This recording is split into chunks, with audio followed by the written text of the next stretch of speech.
চঞ্চল, বেকুল হয়ে খুঁজতে আমায় মোদের সারা অঞ্চল।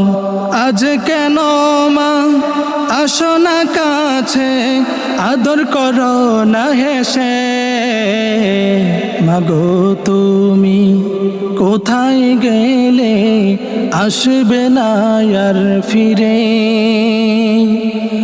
আদর করে কোলে নিবে না তোমার মানিকটি রে। শুনতে যদি কান্নায় আমার, দেখিতে যদি বুক, খোদার রস উঠত কেঁপে, খুলতো তোমার মুখ। শুনতে যদি কান্না